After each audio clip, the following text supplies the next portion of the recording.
मेरा नाम राहुल है।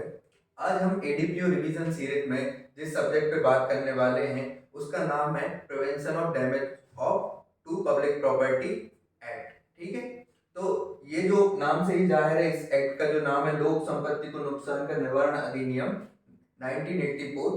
तो इसमें जो पब्लिक प्रॉपर्टी को जो डैमेज होता है, आपने कहीं ऐसे न्यूज में ज्यादातर ये सुनते होंगे कि प्रदर्शन के दौरान, धरना प्रदर्शन के दौरान, या मान लीजिए दंगा के दौरान किसी पब्लिक प्रॉपर्टी को आपने नुकसान पहुंचाया, बसों में आग लगा दी, या मान लीजिए कोई इमारत थी उसको मैं तोड़ फोड़ कर दी, तो उस संबंधी जितने मैटर हैं वो इस एक्ट के थ्रू गवर्न होते हैं।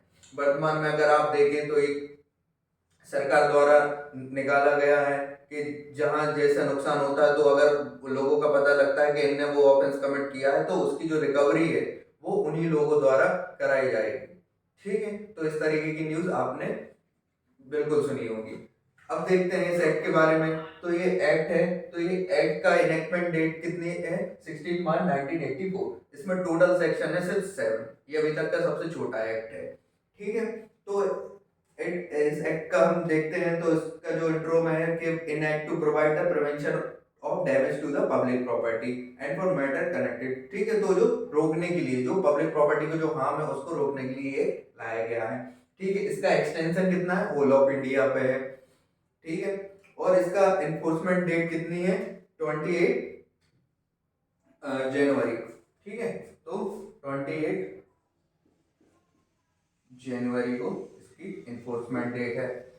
ठीक है, अब देखिए इसमें हम डेफिनेशन क्लॉज में जाते हैं। तो सबसे पहले इसमें दो ही डेफिनेशन है, जिसमें सबसे पहले इंपॉर्टेंट जो है ए है मिसचीफ। तो मिसचीफ ये बात करता है रिश्ती, जो सेक्शन 425 आईपीसी में जो डिफाइन किया गया है वही मिसचीफ माना जाएगा। ठीक है, अब देखिए इसका 2B में है पब्लिक प्रॉपर्टी। तो पब्लिक प्रॉपर्टी को बताया गया है कि कौन कौन सी ऐसी प्रॉपर्टी जो पब्लिक प्रॉपर्टी मानी जाएगी। तो इसमें means any property whether removal और मूवेबल, मतलब इसमें दोनों है, मूवेबल और रिमूवेबल। साथ साथ मशीनरी जो है वो भी इंक्लूड है, विच इज ओन्ड और by in the position and under the control of. ठीक है, तो वो जो पोजीशन या कंट्रोल में किसके अंडर में होनी चाहिए? या तो सेंट्रल गवर्नमेंट के, या स्टेट गवर्नमेंट के, या लोकल अथॉरिटी के, या कॉर्पोरेशन है जो गवर्न करता है कौन? सेंट्रल गवर्नमेंट, या कंपनी है जो कंपनीज एक्ट के सेक्शन 617 में जो बताई गई है, या कोई ऐसा इंस्टीट्यूशन है जिसको किसने? गवर्नमेंट ने ऑफिशियल गैजेट के थ्रू डिफाइन किया गया है।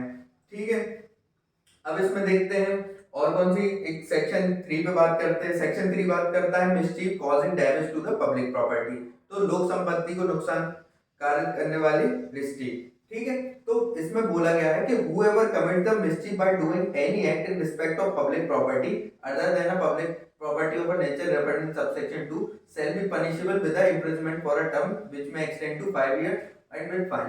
ठीक है, तो कोई इसी प्रकार की रिश्ती करेगा, मतलब जो मिसचीफ करेगा, जो 425 आईपीसी में बताएगा उस प्रकार की कोई करेगा, सिर्फ किसको छोड़ के? जो अभी सबसेक्शन 2 में बात करेंगे उसको छोड़ के। तो उसमें कितना दिया गया है? जो इसका सबसेक्शन 1 है, तो उसमें आप को कितनी पनिशमेंट हो सकती है? सबसेक्शन 1 में तो इसमें पनिशमेंट कितनी है? 5 साल तक की। ठीक है, तो ये ध्यान रखना है।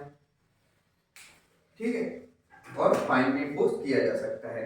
अब सबसेक्शन 2 की बात करते हैं, whoever commit mischief by doing any act in respect of public property। तो जो जो फॉलोइंग एक्ट बताया गया, अगर आप ये कमिट करते हैं तब कौन कौन से एक्ट है?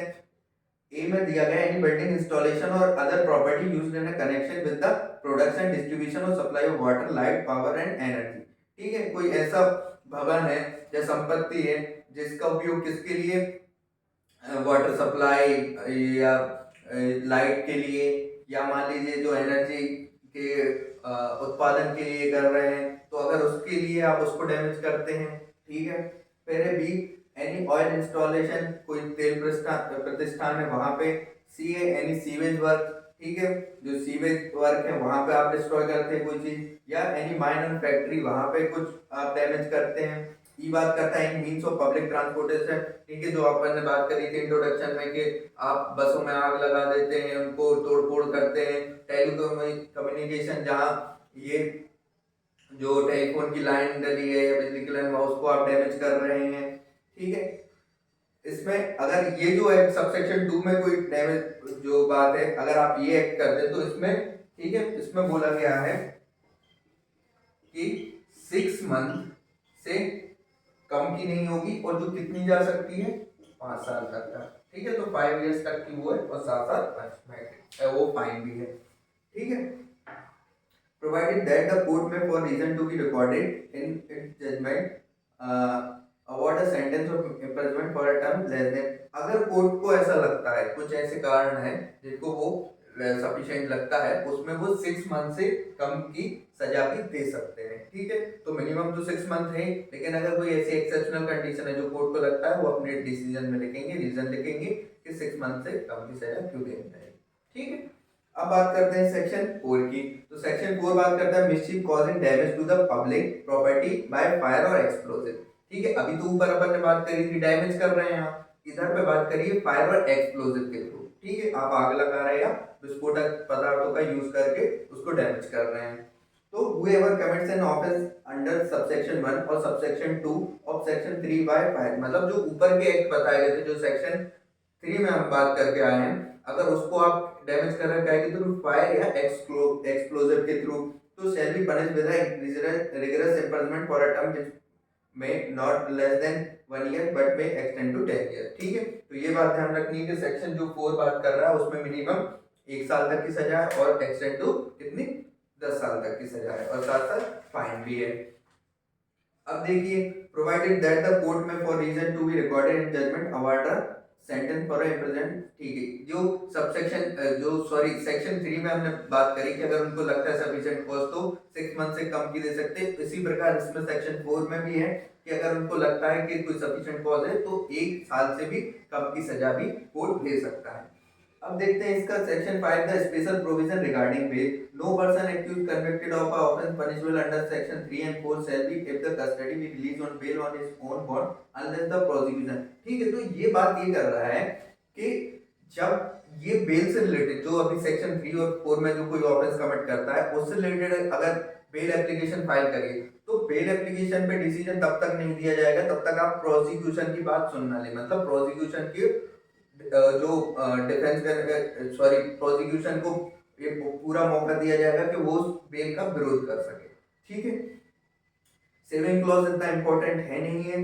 सेवन जो बात करता है रिपील एंड सेविंग की, तो जो पहले ऑर्डिनेंस एक्ट आया था 1984 को, फिर इसको एक्ट बना दिया गया, तो इस प्रकार ये पूरा एक्ट कंप्लीट होता है एग्जाम पर्पस के लिए। आई होप आपको ये पूरा एक्ट समझ में आया होगा। मिलते हैं नेक्स्ट वीडियो में। Thank you.